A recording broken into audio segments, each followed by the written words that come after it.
നമസ്കാരം. സ്വർണ്ണവിലയിൽ വലിയ കുതിപ്പാണ് രേഖപ്പെടുത്തുന്നത്.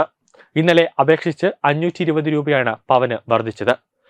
95,760 രൂപയാണ് 22 കാരറ്റ് ഒരു പവന്റെ വില. ഗ്രാമിന് 65 രൂപ വർദ്ധിച്ച് 11,970 രൂപയായി. രാജ്യാന്തര വിപണിയിൽ വില ഉയർന്നതാണ് കേരളത്തിലും ഇന്നത്തെ കുതിപ്പിന് വഴിവെച്ചത്. രാജ്യാന്തര വിപണിയിൽ ഔൺസ് സ്വർണത്തിന് $4,218 ആയതാണ് വില ഉയർന്നത്. അതേസമയം സ്വർണത്തിന്റെ കുതിപ്പ് ഇനിയും തുടരുമെന്ന് തന്നെയാണ് വിദഗ്ധരുടെ അഭിപ്രായം.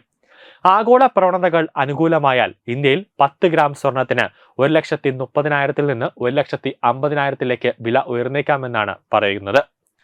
അത് പറയുന്നത് സെൻഗോ ഗോൾഡിന്റെ MDയും CEOയുമായ സുവങ്കർ സെനാണ്.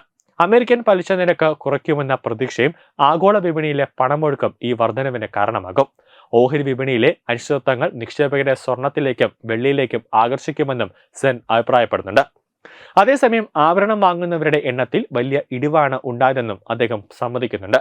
സെൻഗോ ഗോൾഡിന് ഫിസിക്കൽ വാങ്ങൽ അളവിൽ 7 മുതൽ 10% കുറവുണ്ടായതായി അദ്ദേഹം വെളിപ്പെടുത്തുന്നുണ്ട്. ഉയർന്ന വിലയുമായി ഉപഭോക്താക്കൾ പൊരുത്തപ്പെടുകയാണ്. കാരറ്റ് കുറഞ്ഞ ആഭരണങ്ങളോടാണ് പ്രധാനമായും ആളുകൾ തിരിയുന്നത്. 22 കാരറ്റിൽ നിന്ന് 18 കാരറ്റിലേക്കും ഡയമണ്ട് ആഭരണങ്ങളിൽ 14 കാരറ്റിലേക്കും സമാന ഉൽപ്പന്നങ്ങളിൽ 9 കാരറ്റിലേക്കും ഉപഭോക്താക്കൾ മാറുന്നുണ്ട്. സ്വർണത്തിന്റെ ഗ്രാം വില ഉയർന്നാലും ബഡ്ജറ്റുകൾ സ്ഥിരമായി നിലനിർത്താൻ ഈ മാറ്റം സഹായിക്കുമെന്ന് അദ്ദേഹം പറയുന്നുണ്ട്. സ്വർണ്ണവിലയിലെ കുതിപ്പ് കേരളത്തിലെ ആഭരണ പ്രേമികളുടെ നെഞ്ചിടിപ്പ് കൂടുകയാണ്. നവംബർ പകുതിയോടെ സ്വർണ്ണവിലയിൽ നേരിയ കുറവ് രേഖപ്പെടുത്തിയപ്പോൾ ഇത് വിലയിടിവിന്റെ തുടക്കമാണ് എന്ന നിലയ്ക്കായിരുന്നു ചർച്ച ചെയ്യപ്പെട്ടത്.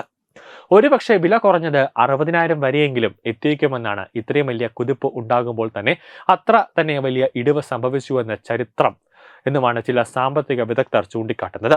എന്നാൽ സ്വർണം നവംബർ അവസാനത്തോടെ തന്നെ ഇത്തരം വിലയിരുത്തലുകൾ ഒരു അസ്ഥാനത്തായി. ഇപ്പോൾ ഇതാ ഡിസംബർ ആരംഭിച്ചപ്പോഴും ഉയർന്ന വില ആ നിലവാരത്തിൽ തന്നെ സ്വർണം തുടരുകയാണ്.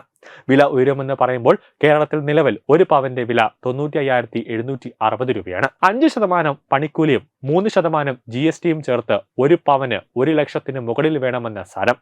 അപ്പോൾ വില ഉയർന്നാൽ സ്വാഭാവികമായും പവന് മാത്രം 1,00,000 രൂപ കടക്കും. സാധാരണക്കാരനെ സംബന്ധിച്ച് അവർക്ക് എന്തായാലും ഉയർന്ന മൂല്യമുള്ള ഒരു സ്വർണം വാങ്ങാൻ പറ്റില്ല.